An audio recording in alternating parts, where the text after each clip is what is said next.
dengan tadi persoalan yang disampaikan. Tenang.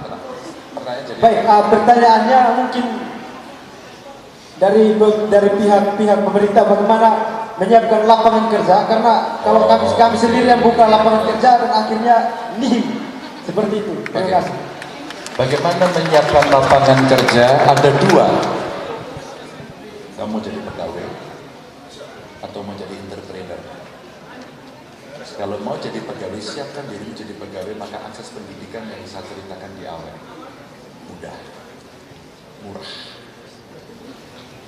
Kalau kemudian pilihan itu sudah didapat, maka tinggal memilih. Saya mau jadi pegawai, saya menyiapkan diri. Oh, spesifikasi pegawai di sana adalah A, B, C, D.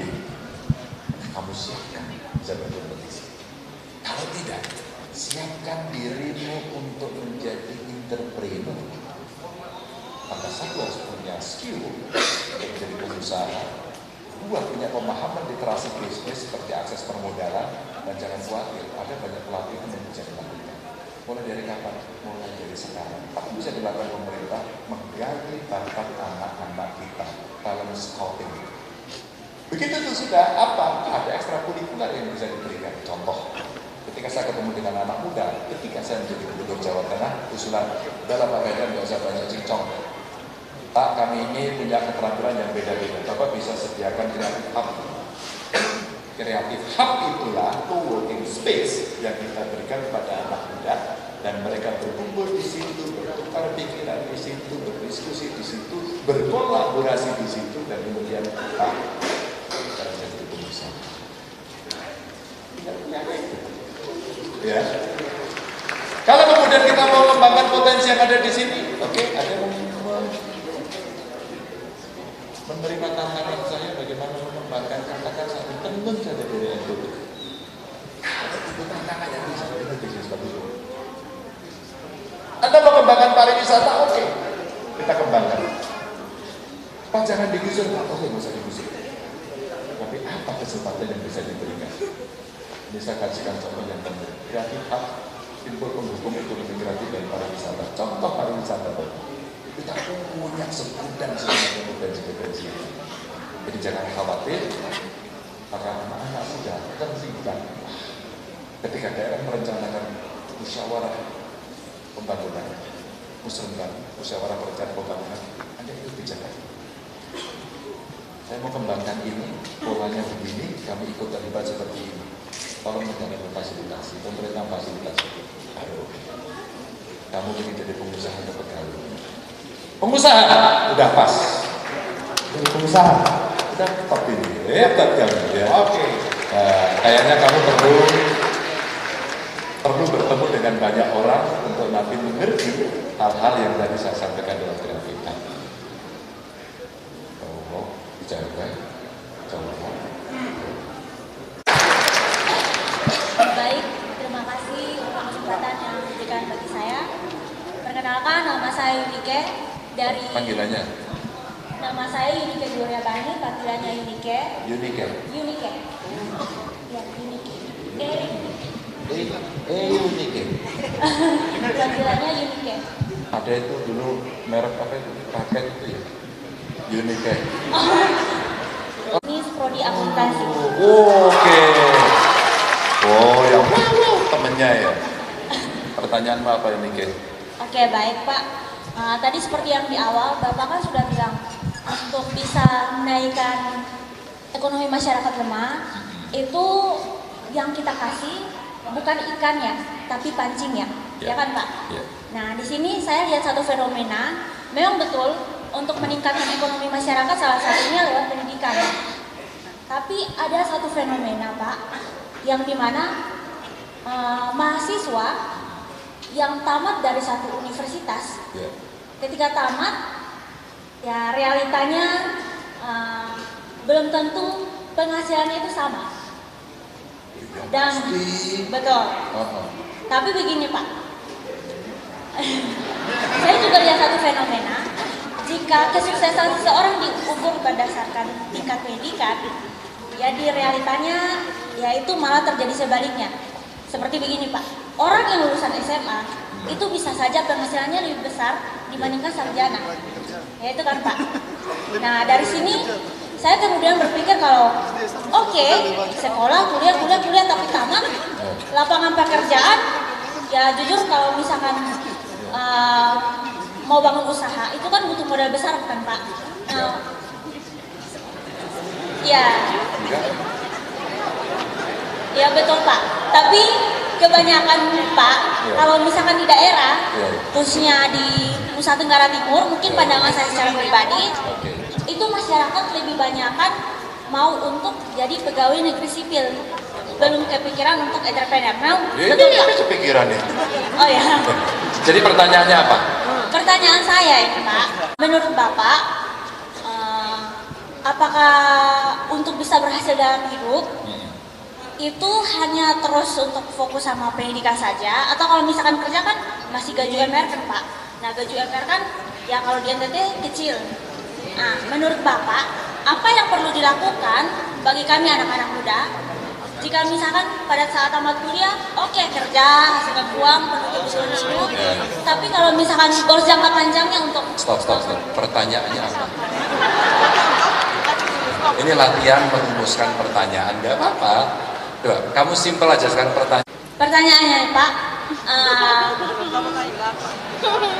bagaimana caranya agar kami sarjana yang bakalan tamat Pak bisa tetap punya penghasilan, tapi bukan gaji UMR, tapi penghasilannya besar. Oh, cocok. Orang gaji besar itu kerjanya di mana sih? Kalau biasanya kalau misalkan di bidang digital, Ada. Kalau orang mau bekerja gajinya besar itu menurut kerjanya di mana sih? kalau mau gaji besar pengusaha Pak. Kalau Pengusaha nggak pegawai. iya, kalau kerja mungkin levelnya CEO Pak. Mungkin berarti Teman-teman gini ya, ini pertanyaan bagus, tapi siapa? Kami pengen dapat duit banyak, kami pengen bekerja. Pertanyaan simpel aja. Orang ini berproses. Saya bisa sampai berdiri di Undana ini, itu bukan tiba-tiba.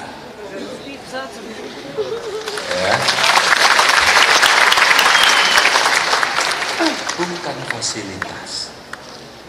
Oke, UGM kalau lama tidak, tapi ilmunya dalam, maksudnya begitu.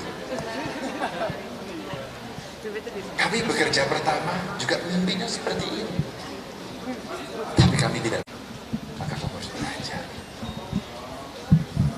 Bahkan gaji pertama saya itu untuk membayar kos-kosan saja pas.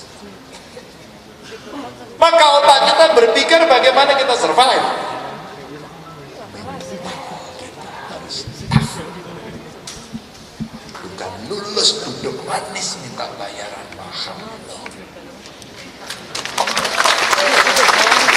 Tapi bisa nggak Pak? Bisa. Maka saya tanya, bayaran yang rata-rata tinggi apa? BUMN. Tinggal kamu siapkan diri ke BUMN karena itu perusahaan MNC, multinational corporations, perusahaan asing boleh bayarannya tinggi. Pas sekolah hukum pengen jadi lawyer, masuklah lawyer yang besar. Dan kamu sebagai yang lawyer di situ pasti bayarnya juga nggak tinggi. Tapi kamu bisa memilih. Maka spesifikasinya biasanya tinggi. BE-mu bagus, bahasa asingmu bagus, gitu kan? Itu ukuran fresh graduate. Dan kamu punya nilai plus yang lain. Jika itu kamu miliki, kamu akan dapatkan itu. Gampang ya? Tapi jika tidak kamu miliki, maka kamu harus mempersiapkan itu. Yang kedua kemudian, jadi pengusaha seperti dari teman. Dan proses itu dilalui. Saya masih ingat dulu kerja dengan dibayar 300.000. Dan saya kesulitan untuk membelanjakan. Maka saya ikut membantu dagang apapun. Dan saya juga tidak mau berhasil. Pernah dengar nama Atta Halilintar? Pernah. Dia lulusan apa sekolahnya? Ada yang tahu? Ada yang tahu? Ya. SMA nggak selesai kalau nggak salah. Kayak Bu Susi Pujiastuti, SMA juga nggak selesai. Jadi pendidikan itu adalah ikhtiar kita untuk mencapai syarat ikhtiar. Tapi apakah otomatis? Belum tentu. Maka kemudian saya katakan butuh soft skill. Soft skill. Jejaring, komunikasi yang bagus dan lain sebagainya. Ini penting. Atta Halilintar saya tanya, Pak, kamu caranya bisnis? Pokoknya saya jual aja, Pak. Kamu nggak punya modal? Nggak, Pak. Lalu bagaimana? Saya umum ada tetangga-tetangga, ada barang yang mau kita jualin, dia ketuk pintu. Ada ini kulkas bekas mau saya jual, aku jualin ya. Dia punya ilmu sales yang bagus. Saya tanya anak, ada bukunya juga. Dan kemudian dia kembangkan terus dengan segala kreativitasnya, kemudian potensi-potensinya dia keluarkan, jadilah dia hari ini. Saya merangkak seperti itu, kerja di kantor orang, kemudian berpartner dengan orang, cari terus karena saya tidak pernah mau menerima kondisiku hanya segitu saja. Kemudian saya ke politik, jadi anggota DPR, bertarung di sana, ketemu masyarakat, kemudian buang, ayo kamu ke daerah sana, fight untuk jadi gubernur Jawa Tengah, kita fight, men-challenge incumbent, dan kemudian kita tanya, apakah kita menyiapkan diri? Ada nggak di paparan saya gambaran Ganjar Pranowo, Xi Jinping, dan Obama?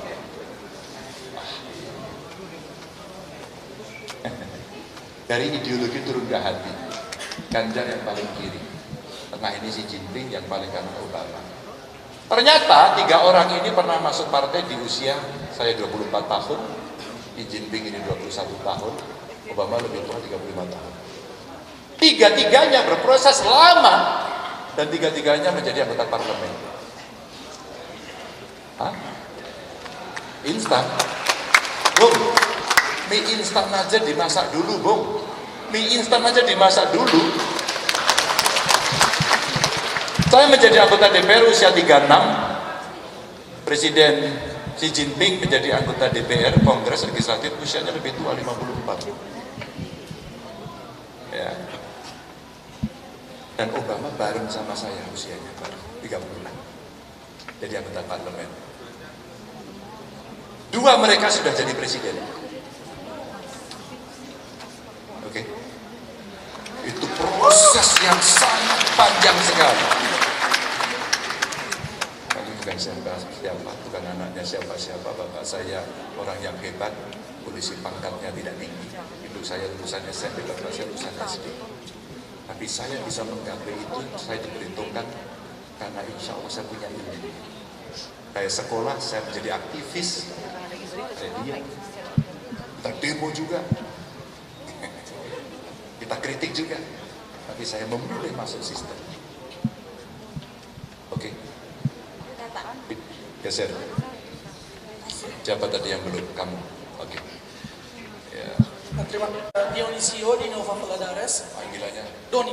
Doni. Ya. Kamu dari mana, Don? Saya dari Fakultas Hukum. Hukum. Ya. Ada supporternya. Don, apa pertanyaanmu, Don? Baik, terima kasih Bapak. Karena saya dari melihat kondisi dan situasi Indonesia saat ini, Bapak, Ya. di mana korupsi itu sangat merajalela, Bapak. Oke. Sangat merajalela, seperti korupsi pejabat.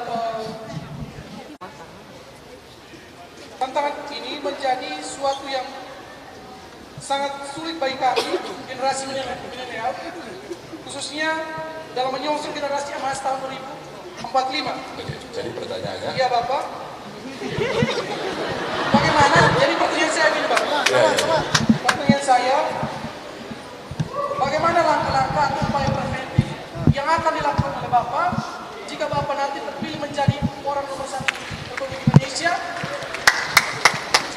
Ada interpretasi atau pandangan Bapak itu berbeda dengan partai politik karena Bapak selain sebagai kepala pemerintahan juga sebagai kader partai politik.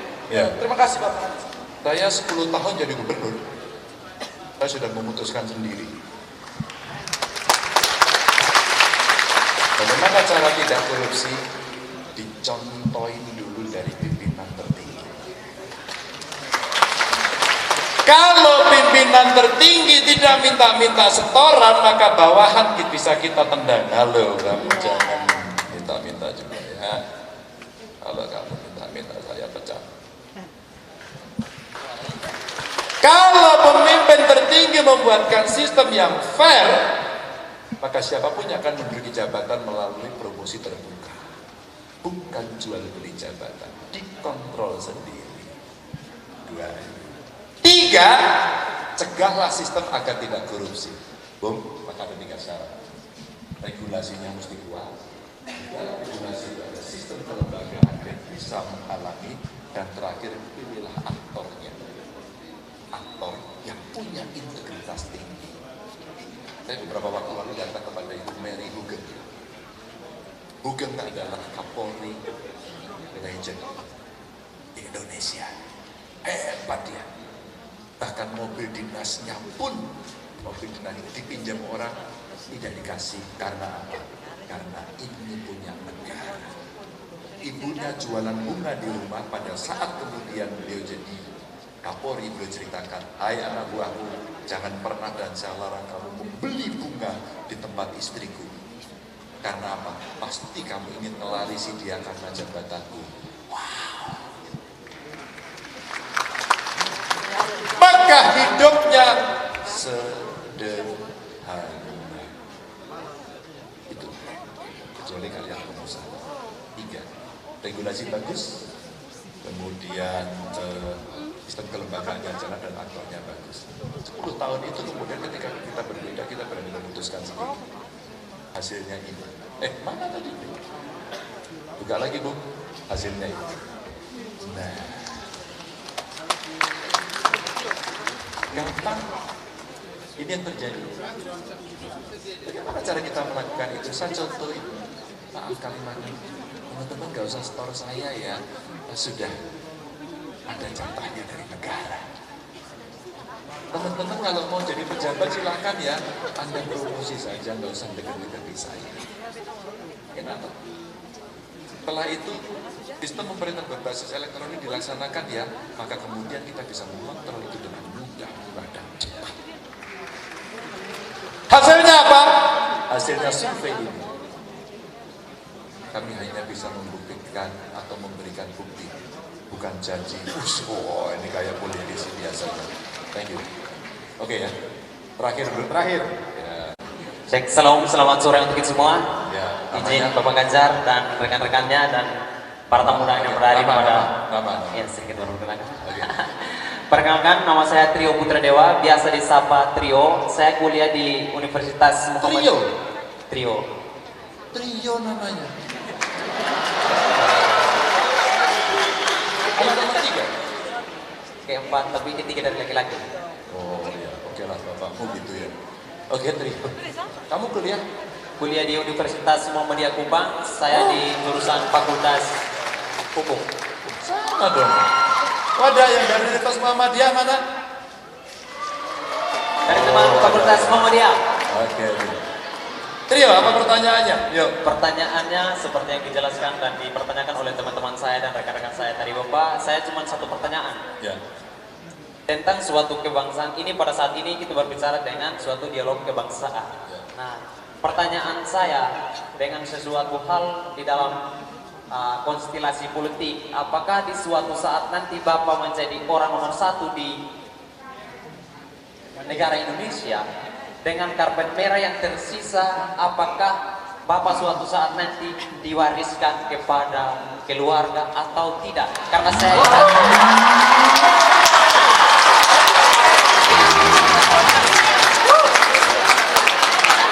ini pertanyaannya itu Oke. Itu langsung pertanyaan saya dan masih ada keselanjutan Bapak dengan terkait dengan karpet merah. Pada saat ini juga karpet merah adalah tempat jalan kita bersama tadi dengan Pak Ganjar Pranowo. Masih ada karpet merah yang tersisa di Kabupaten Sumba Barat Daya. Saya ingin menyampaikan di Bapak yang masih dilumpuri oleh darah kekurangan dan kemiskinan di Sumba Barat Daya, terlebih khususnya di Sumba Barat. Saya bukan mewakili pemerintah Sumba Barat Daya. saya hanya menyampaikan aspirasi saya selaku anak muda yang mau berkarir juga seperti Bapak suatu saat nanti. Selamat sore untuk semua. Trio, Pengen Bapak. pengen tepuk tangan. Ini kayaknya mesti saya kader ini. Ya kamu masuk PDIP aja. Sorry lo ya. Sorry gini. Kamu boleh masuk partai lain. Tapi saya ini dikader dari kecil. Dari mahasiswa. Dan saya bisa menjadi mentornya Trio. Ya, kalau anak muda kita aja seperti Trio, kita siapkan betul. Maka saya tunjukkan tadi, saya usia berapa masuk partai? Kamu usia berapa sekarang? Dua-dua Pak. Ah, pas. Dua-dua pas kan? Kalau kamu 2 tahun ini sudah masuk partai, apapun lah, ikut saya lebih baik. Siap Pak. Nanti dulu, gini. Kalau dia ikut yang lain, siapa yang berani statement menjadi mentor? Belum tahu. Kalau ikut saya, udah pasti mentornya saya. Mentornya kira-kira siapa? Mentornya pernah menapaki dan sukses. Maka kalau saya mau bicara, Trio, kamu pengen jadi bupati? Begini caranya. Ini langkahnya.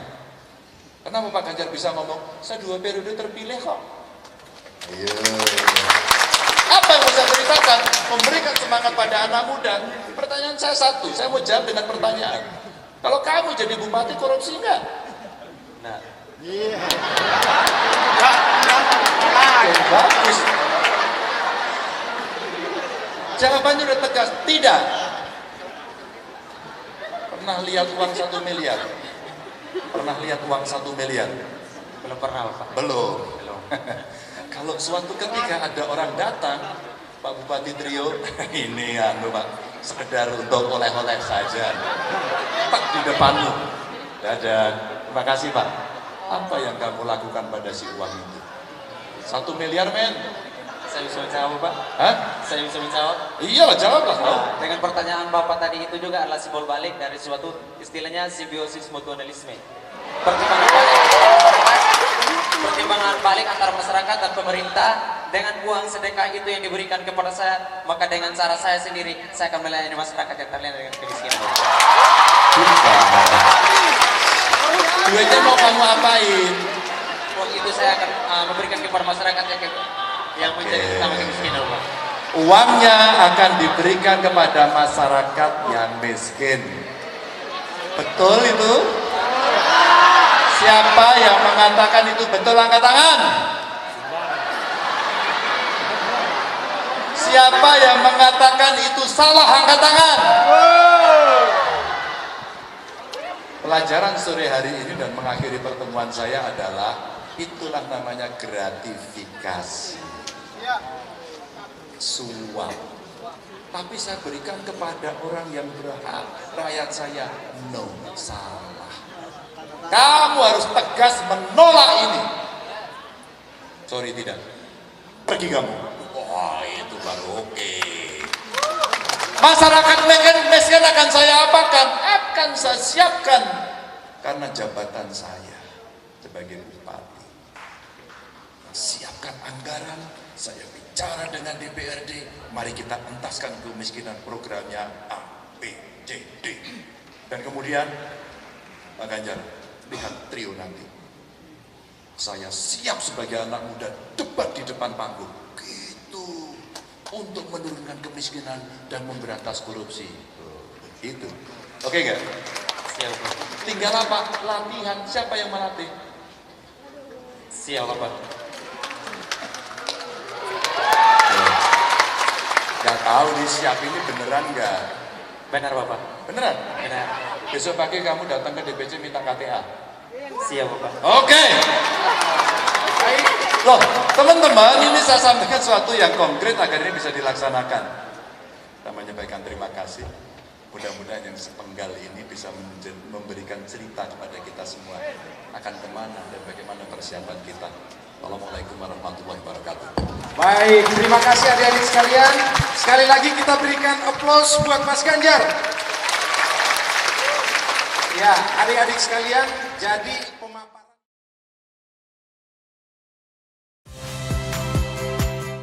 Saya Niluh Puspa. Saksikan program-program Kompas TV melalui siaran digital, pay TV, dan media streaming lainnya. Kompas TV, independen, terpercaya.